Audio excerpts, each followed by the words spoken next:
In 2015, Africa's most populous country, Nigeria, will be holding presidential elections. The last elections in 2011 featured the same two candidates, and while those elections were declared free and fair, they were also characterised by violence. The defeated candidate, General Muhammadu Buhari, unleashed a wave of riots and ethnic violence across the country, and many Nigerians were killed or displaced. This year, the future of Africa's largest economy hangs in the balance. This is the story of those coming elections and of the man who wants to be president, General Muhammadu Buhari. Muhammadu Buhari, retired Army Major General and former military dictator, former chairman of the corrupt Petroleum Trust Fund, a government corporation that operated like an alternative government. Muhammadu Buhari, the man whose military regime became the first to sentence a woman to death by firing squad. This film tells the story of Buhari's past political career and what the future may hold for a Nigeria that falls under his rule again. What does the future hold for a Nigeria ruled by General Buhari?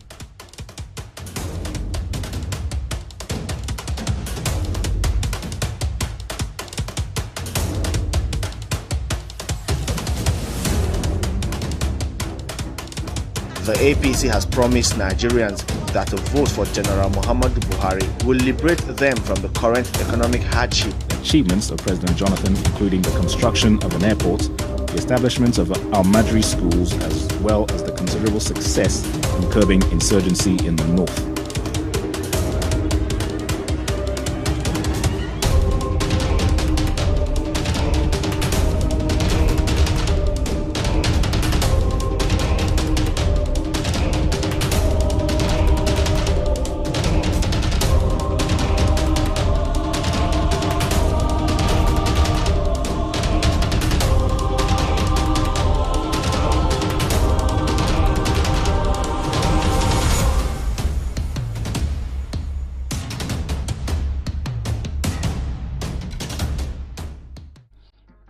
Nigeria declared independence from Britain in 1960, and despite great promise, the country has suffered from violence between northern and southern Nigerians, Christians and Muslims, different ethnic groups including the Igbo, Yoruba and Hausa, and from repeated military coups and dictatorial governments.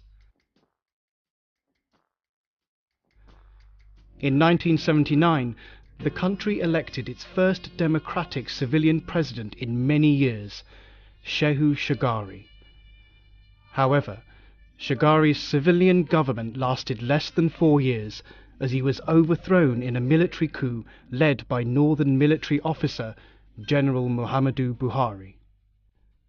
The new leader, General Buhari, had 2 days' notice from officers organizing the coup that he would be the new head of state. His qualification, his political and economic experience. Buhari had previously been governor of several states in northeastern Nigeria, in the area that is currently witnessing fighting between the Nigerian armed forces and the violent Islamists of Boko Haram. He had also acted as petroleum minister, a position with great importance in a country where most state revenue comes from oil sales. General Buhari was also the head of the Petroleum Trust Fund, or PTF, a government-owned organisation that handled large quantities of oil revenue. An official investigation years later, instituted by then President Olusegun Obasanjo in the 1990s, revealed that a shady consultancy company called the Afri Projects Consortium, or APC, had been contracted by PTF as management and project consultants. Buhari, as executive chairman of PTF, delegated to this APC the power to push through projects and make budgetary decisions, Afri Projects Consortium, APC, assumed absolute powers of conceptualization, approval and execution of all projects. A PTF trustee called Captain Usman Jibril later recalled that Buhari brought in the late Ahmad Salahijo, his in-law, without informing us. We just saw these boys in the meeting. We asked him, "Who are these boys?"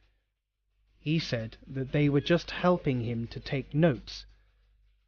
We didn't know that he engaged them as consultants without our knowledge and consent, because we are all members.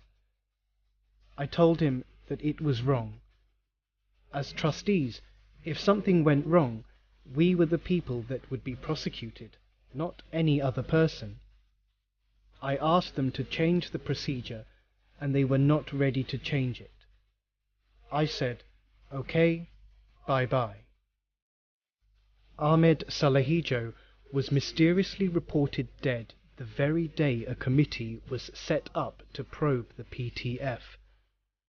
The APC was indicted for overcharging the PTF for up to 25 billion naira, and an internal management committee also reported that substandard soon-to-be expired drugs were sold at overinflated prices.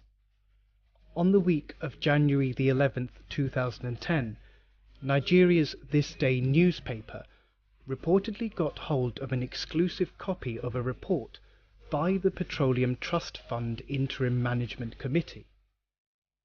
The report outlined that the Afri Projects Consortium had collected almost $200 billion in revenue from the Nigerian government. The scale of the corruption was simply staggering and shocked readers in Nigeria. When he took up power, Buhari began arresting and imprisoning state governors that he accused of being corrupt. Yet this punishment was not dealt equally to all parts of the country. In southern Nigeria, where the residents tend to be Christian, Buhari's regime was swift to throw public figures in prison without evidence or trials. In the north, however, where the political classes tend to be Muslims and share the same ethnic background as Buhari, the situation was different. Only one northern governor, Apa Aku of Benue State, was imprisoned. He was also the only governor in the region from a Christian ethnic group. The Nigerian musician Fela Kuti, who had faced oppression and violence from previous Nigerian regimes, sang the following lyrics in protest. "Driver get accident, na conductor Buhari charged to court."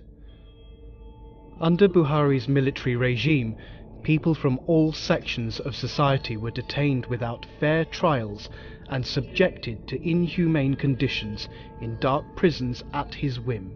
Politicians, tribal leaders, musicians, civil society leaders, all were put in prison, sometimes sentenced to terms as long as 600 years without evidence. Public figures who were cleared by civilian courts would be rearrested and imprisoned under emergency laws passed by Buhari's government, especially the infamous State Security Decree No. 2, which allowed anyone to be imprisoned by the government. Prisoners were denied medications they needed to survive. Others emerged blind from prisons that had no windows.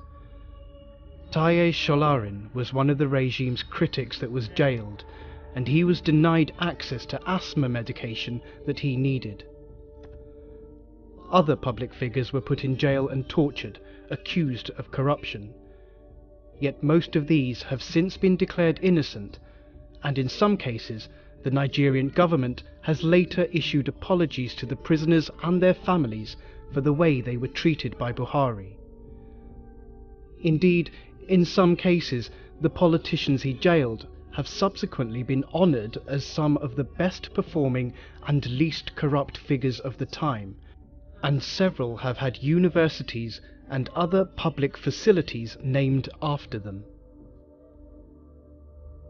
One former politician who spent the entirety of Buhari's regime in prison despite no evidence ever being presented against him, later said that, "After the Buhari regime put me in prison for serving my country so selflessly, I felt Nigeria was not worth dying for or sacrificing for." He was subsequently cleared of any wrongdoing and received an apology from the Nigerian state. Conversely, politicians loyal to Buhari who had committed crimes for which there was ample evidence were not prosecuted. One state governor was arrested at Heathrow Airport in London with over £35 million sterling, yet he was never charged or investigated. Buhari also protected another state governor whose administration had authorized a massacre of peasant farmers who were protesting after the government had confiscated their land without compensation. Buhari also failed in his oversight of the nation's economy and government finances.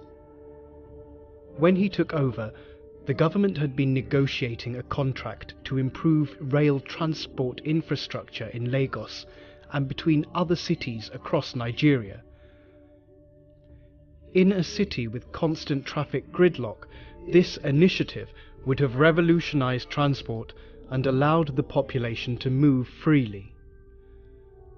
In 1982, under the civilian regime, the government signed a $700 million contract for the rail project with a French consortium. The Lagos government was required to pay only 10% of this money, while the balance was to be paid on favourable loan terms by the consortium. However, Buhari decided to abandon the project, since he was uninterested in developing transport and other infrastructure in a part of the country where he had enjoyed little support. As a result, the government forfeited $60 million to the contractors, and rail transport in Lagos and Nigeria stalled for over 20 years. One of Fela's hit songs was based on the disappearance of 2.8 billion naira in missing money that was stolen under Buhari's watch as petroleum minister and head of the NNPC in 1978. 2.8 billion naira, oil money is missing. 2.8 billion naira, oil money is missing. Then set up inquiry, they say money no lost you. They dabaru everybody. Under intense public pressure, the Shagari government, which took over shortly thereafter from the military regime, set up a Senate probe which traced the money to a London Midland bank account belonging to Buhari. The value of 2.8 billion naira in 1978 was $3 billion, or in today's naira value, 555 billion naira. The existence of this bank account in Buhari's name was later revealed in an interview by the leader of the Nigerian Senate on national broadcaster NTA. When the NTA interviewer reported this, she lost her job. But the woman went to court and presented all the evidence and won a case of wrongful dismissal. Predictably, the first act of Buhari and his cohorts once they were in power was to ransack the Senate and destroy all papers relating to the 2.8 billion naira probe. To summarize the state of security under Buhari's regime, Professor Wole Soyinka expressed shock that any Nigerian would ever contemplate voting for Buhari as a president. According to Soyinka in court, Buhari enslaved the nation. He gloated and glorified in a master-slave relation to the millions of its inhabitants. It is astonishing to find that the same former slaves, now free of their chains, should clamour to be ruled by one who not only turned their nation into a slave plantation, but forbade them any discussion of their condition. A documentary currently showing on Nigerian television, entitled "The Real Buhari," gives insight into the state of affairs at the time.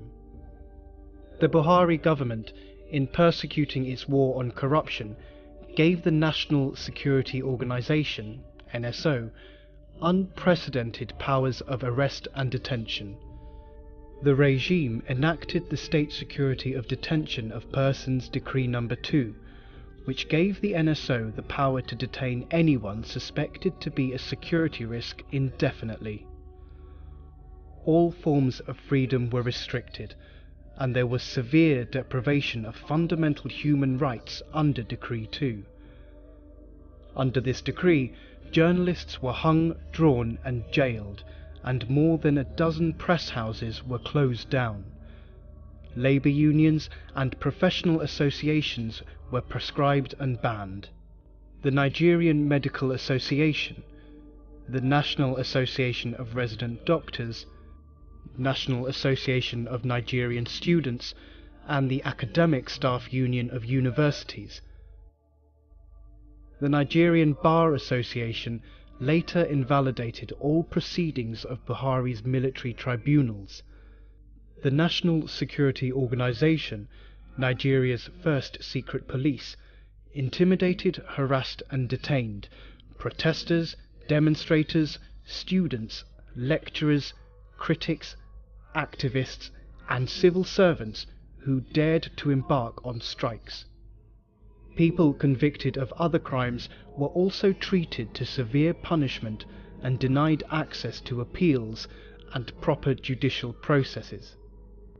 Gladys Iyama, locked in a federal maximum security prison, was a crippled mother of 2 paraplegic children and was the first woman in the history of Nigeria to be sentenced to death by firing squad.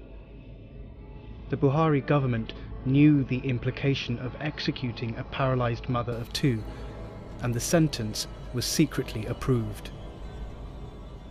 The Gloria Okon case was another example.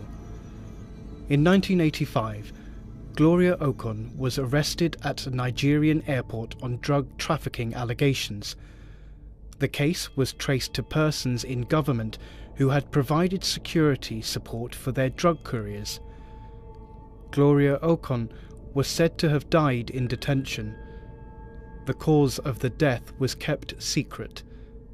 To date, Gloria Okon is a mystery. On the 20th of March 1984, the Buhari regime launched what it called a war against indiscipline. To little but important everyday manifestations of indiscipline, such as rushing into buses, constituting ourselves into public nuisances, working without commitment. Up to this moment, there has been no formal declaration of war against indiscipline. It is my pleasure, therefore, to declare today the launching day for the war against indiscipline. The war against indiscipline highlighted real small-scale problems that Nigerians experienced, but the way that Buhari's government went about addressing them was brutal and disproportionate, and made the regime unpopular with ordinary Nigerians. Many Nigerians will never forget horsewhip lashes that lacerated their backs for not queuing up at bus stations, or for even dropping a piece of paper. Soldiers beat up policemen on the streets, civilians were regularly harassed by military men. The situation quickly became intolerable. Men were forced to do frog jumps and were humiliated in front of their wives and children. Taken together, these draconian measures brought protests and criticisms from journalists and the general population, but Buhari's regime moved quickly to crush dissenting voices. There was the authoritarian Decree 4, under which it was a punishable offence for anyone to publish any material that was deemed embarrassing to any government official. Journalists were arrested and could be charged with criminal public order offences even if what they had written was true. On Decree 4, Buhari has remained unrepentant. It did not matter whether the story reported was true or not. If my regime did not like it, the writer would go to jail. Using this draconian decree, which allowed for indefinite detention of political opponents, the government of General Muhammadu Buhari sentenced the singer Fela Kuti to 10 years in jail. Ransom Kuti, the singer's brother and a prominent doctor, used the Medical Association as a platform to campaign for the release of his brother and other political prisoners. But Ransom himself was jailed in response to his efforts to achieve justice. The austere society that the Buhari regime attempted to create made reference to other regimes, such as that of the Taliban in Afghanistan, that used everyday violence and intimidation to crush freedom amongst the population. The impression that was created in the minds of people in the time of Buhari, especially Buhari and Idiagbo, was that this is the time to be sober, the time not to smile. Yet again, however, Buhari's treatment of corruption was quite different when it was undertaken by his allies rather than those who opposed him. There was the case of the 53 suitcases involving an aide to Buhari. The aide's father bought 53 suitcases through Lagos Airport, which were said to contain foreign currency. Customs agents were prohibited from searching these items, despite the fact that the Buhari administration had placed a ban on the importation of foreign currencies. In 1984, Buhari planned and authorised one of the most infamous incidents of his presidency, which saw a team of Nigerian and Israeli spies kidnap a Nigerian political exile in London with the aim of bringing him back to Nigeria. Umaru Dikko had been close to the civilian regime that Buhari had deposed, and had moved to London with a number of other officials who feared for their safety after the military coup. In July 1984, a team of security operatives led by a Nigerian army major and including Israeli mercenaries located Dikko in London, and the plan was launched.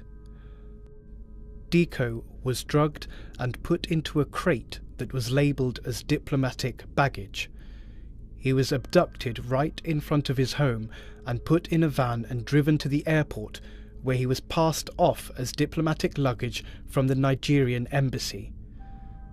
Dikko said in an interview with the BBC in 1985, "I remember the very violent way in which I was grabbed and hurled into a van with a huge fellow sitting on my head, and the way in which they immediately put on me handcuffs and chains on my legs." The Nigerian Airways crew was detained when British authorities saw that something was not right.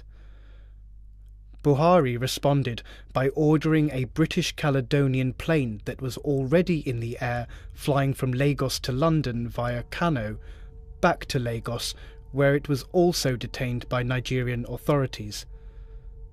Why was one of your officials at Stansted Airport last night? I'm not aware of that. You're not aware, but it was one of your officials. I wasn't aware. Why is the aircraft, the British Caledonian aircraft, held in Nigeria? I'm not aware of that one. Have you Ask been the Minister.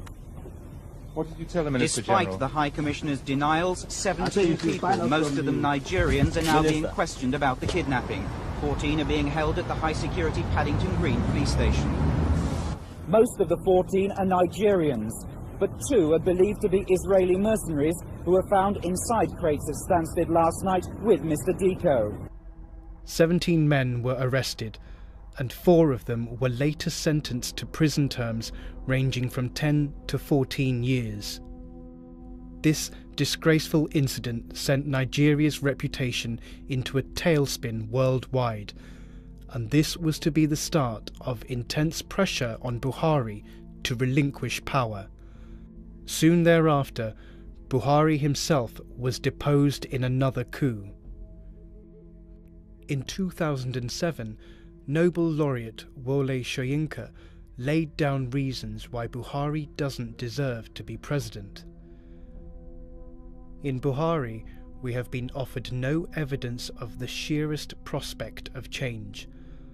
On the contrary, all evidence suggests that this is one individual who remains convinced that this is one ex-ruler that the nation cannot call to order. He went on to describe the execution of several politicians under Buhari's regime as nothing short of premeditated murder. The 2011 election was deemed the cleanest since Nigeria's return to democracy in 1999, but it was also, according to the Human Rights Watch, among the bloodiest. It is widely acknowledged that this is a result of the supporters of Buhari letting loose the dogs of war. Over 800 Nigerians lay dead. Much of the violence occurred in northern states where Buhari's supporters degenerated into violent riots and sectarian killings. One former minister, previously an ally of Buhari, said after the election violence in 2011 that the next election is likely to be violent and many people are likely going to die, and the only alternative left to get power is to take it by force. This is the reality on the ground. It is obvious Buhari will destroy Nigeria now, just as he did 30 years ago. He has reportedly told supporters this year, as in previous elections, that they should react violently if the election doesn't go their way. An ongoing controversy about whether the former general has actually completed school and the location of a missing school certificate has also been a central part of the campaign and has spurred the creation of several satirical songs.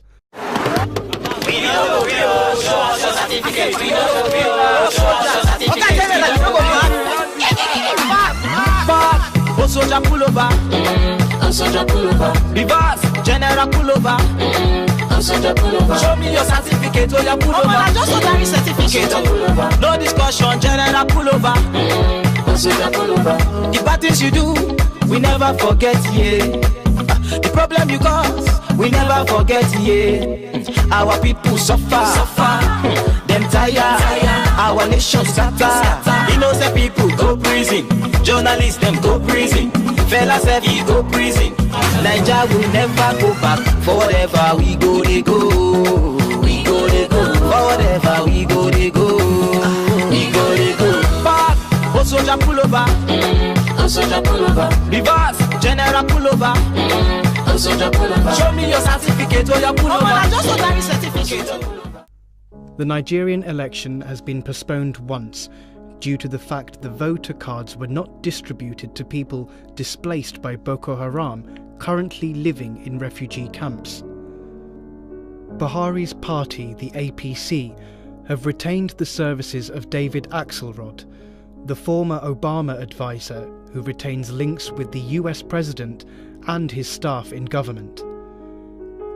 Axelrod had attempted to deny their contract with Buhari, but were recently forced to admit that they had been working for Buhari's presidential campaign. At the same time, Axelrod's friends in the US government, including John Kerry, have been speaking out about the election delay, ignoring the fact that the cited reason for the postponement was in order to make certain that all Nigerians are able to vote.